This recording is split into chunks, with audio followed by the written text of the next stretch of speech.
لوگوں کو یہ سمجھ نہیں آ رہا کہ فائلر کیوں بننا چاہیے اور کیوں نہیں بننا چاہیے.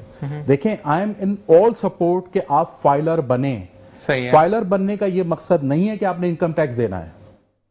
فائلر بننے کا مقصد یہ ہے کہ آپ نے گورنمنٹ کے ریکارڈ پہ ایگزسٹ کرنا ہے.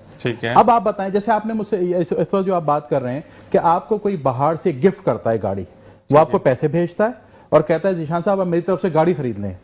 اب آپ کو 10 لاکھ بھیجے یا 10 کروڑ بھیجے, اس کے قانون میں گنجائش موجود ہے. ایسے ہے کیونکہ ایک بندہ بھائی اس کی مرضی وہ آپ کو 10 کروڑ گفٹ کر رہا ہے, 10 ارب گفٹ کر رہا ہے. ایسے ہے یہاں پوچھنے والوں کو دینے کے لیے آپ کے پاس جواب ہونا چاہیے, کیونکہ جو پیسے آپ کو باہر سے بھیج رہا ہے اگر اس کا پیسہ لیگل ہے, آپ یہاں لیگل سٹیٹس میں, تو کسی باپ بھی آپ کو منع نہیں کر سکتا. میری مرضی بھائی, میرا دل چاہ رہا ہے میں 10 ارب روپے دے رہا ہوں ذیشان کو, اور وہ 10 ارب کا میرے پاس حساب ہے جو میری ہارڈ ارنڈ حلال منی ہے, اب میری مرضی. تو یہ جو فائلر اور نان فائلر کے جو مسائل ہو رہے ہیں نا, وہ اسی طریقے ہو رہے ہیں. یہ جو آپ بات کر رہے ہیں اس میں کراچی میں مقیم بہت سارے لوگوں کے ساتھ یہ پرابلم ہے. بہت ساری خواتین جو آن لائن کام کر رہی ہیں ان کے ساتھ یہ پرابلم ہو رہے ہیں کہ وہ کاروبار کر رہی ہیں لیکن فائلر نہیں بن رہے ہیں. دیکھیے خدا را فائلر بن جائیے, حکومت کے ساتھ ضد مت کریں. فائلر بیسکلی پاکستانی سسٹم نہیں ہے, فائلر ایک انٹرنیشنل سسٹم ہے جس میں ہر شخص کو ایگزسٹ کرنا چاہیے. جیسے کہ آپ شناختی کارڈ بنواتے ہیں, کیوں بناتے ہیں شناختی کارڈ؟ شناخت کے لیے, پاکستانی شناخت پلس پھر آپ نے دیکھا کہ اس سے آپ کو کتنی آسانیاں ہوتی ہیں. پھر آپ کا ایڈمیشن ہو رہا ہے, آپ کی نوکری ہو رہی ہے. مگر مطلب آپ کو اگر میں نے چیک کرنا ہے, آپ کہہ رہے ہیں میرا نام ذیشان ہے, تو میں کیسے چیک کروں آپ کا نام ذیشان ہے؟ کیا آپ فوراً مجھے اپنا آئی ڈی کارڈ دیں. تھوڑا سا ایک سوال ہے کہ جو لوگوں کو ڈر ہے, یعنی میں اس کی بات کروں کہ ہم اگر فائلر بن گئے اس کے بعد جو ذریعہ آمدنی, یہاں تو آمدنی کو چھپایا جاتا ہے نا. کیوں چھپایا جاتا ہے؟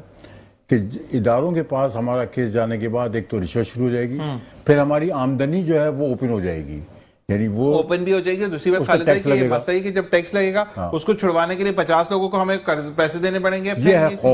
یہ پرابلم ہے. تو یہ واقعی میں میرا بھی سوال ہے. یہ اب ماڈرن دور میں آ جائیے, وہ دور اب ختم ہو گیا. دیکھیں پہلے آپ سونا خرید کے گھر میں رکھ لیتے تھے, اب اتنے جرائم ہیں آپ سونا خرید کے تو گھر میں رکھ نہیں سکتے. ٹھیک ہے, پہلے آپ کیش گھر میں رکھ لیتے تھے, آپ کیش بھی نہیں رکھ سکتے. تو بھائی کیوں اپنا پیسہ یا اپنی اسیٹس کیش میں رکھ کے رسک اٹھا رہے ہو؟ اس کو لیگلائز کرا لو. کئی طریقے لیگلائز کرانے کے. اور یہ کہنا کہ ہماری انکم سامنے آ جائے گی, تو یار کراچی کے اندر موجود 85% لوگ تو بہت ہی مطلب just feeding their stomach, that's it. وہ تو ہینڈ ٹو ماؤتھ جی رہے ہیں. تو ان کو سب کو فائلر ہو جانا چاہیے. جس طرح شناختی کارڈ بنانے کے فوائد ہیں اس طرح فائلر ہونے کے فوائد ہیں. کل کو آپ کا جب بزنس بڑھ جائے گا آگے, کل کو جب آپ پراپرٹی خرید رہے ہوں گے, آپ چیزیں خرید رہے ہوں گے. اب بزنس میں جیسے ابھی ایک خاتون نے مجھے بتایا, انہوں نے ایک اپنا چھوٹا سا مطلب کچن سیٹ اپ کیا ہے. اب اس کچن سیٹ اپ میں اس عورت نے تقریباً 1 لاکھ روپے کی چیزیں خریدی ہیں, جس میں اس نے اپنا اسٹوو اپ گریڈ کر لیا, اس نے چیزیں اپ گریڈ کر لی. میں نے کہا یہ تمہارا ایکسپنس ہے, اس کو لکھو, یہ کاروبار کا تم نے ایکسپنس کیا ہے. ٹھیک ہے, اب تم اس وقت لکھ نہیں رہی. ٹھیک ہے, کل کو جب تمہیں پیسے آ جائیں گے تمہارے پاس تمہیں یاد ہی نہیں ہوگا کہ یار